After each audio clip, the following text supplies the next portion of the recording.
Alright, hi guys, this is going to be episode 2. We're going to go over some more about the mat, and then let's go. Alright, as last week we talked about this is the front stage, back stage, attacking characters, supportive characters. Deck zone, memories pile, which is your remove from play pile, waiting room, your discard pile. Now this is your clock zone. Now, how the clock zone exactly works is every time you were to be taking damage, a card would go here. So let's say you had taken up 6 damage, right? 1, 2, 3, 4, 5, 6.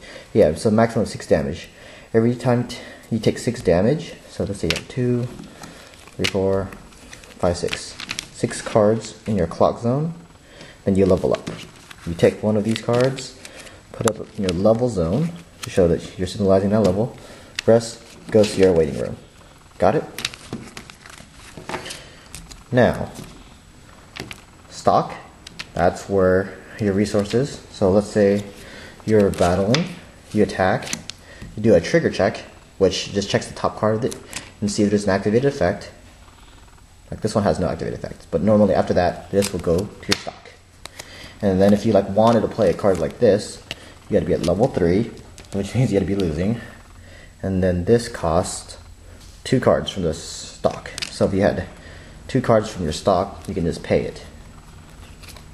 And then you can play this. This is your climax zone. You can only play 1 card per turn on your climax card. At the end of the turn, you discard it to your waiting room. Now, let's get to the cards. I'm going to be talking about some more in depth about a character. I'm going to go over what a climax card exactly is. And I'm going to go with an event card. Let's start with events. This event card, it's Twin Tails from the Lucky Star series. That's what the card's called. It's called Twin Tails. It's an event. It's level 1, and it costs 2. And this symbolizes that it's a counter, so you can play this on your opponent's turn. And then for counter rules, is you can only play it once per battle. So if this specific character is battling, then you can play this counter card. So technically, you can play as many as you want, but one for each character. And then this one specifically is you select 2 characters, and if they have the twins trait attribute, then they get an additional 500 for every twins on the field. And it's pretty much stuck at the Lucky Star deck because most of them are twins on there. So there's that. Climax card. Now you can only run 8 in a deck. I think 3 or 4 copies of each card. I think it's 3, but you can only run that certain amount of cards. You only play 1. They're usually game breaking, but if you buy a starter deck, you're not going to get, great cards. This one specifically is, I forgot, let me see, what is this called? Let me see. I think it's it's Goldfish Scooping. It's when you put this card in play from your hand to climax zone, send the top card from your deck to your stock, so it's stock development, and then all characters gets +1 soul. Not bad. And then let's go over our character again. This is a level 3 character, cost 2, so it's gonna be a while before you start playing this. It's Kagami-sama, pretty good effect, and has 10,000 stat. And it's kind of hard to see, but it has 2 souls counters right there, right in the bottom. So if this were to do some damage, you can send the top 2 cards from your opponent's deck to your stock.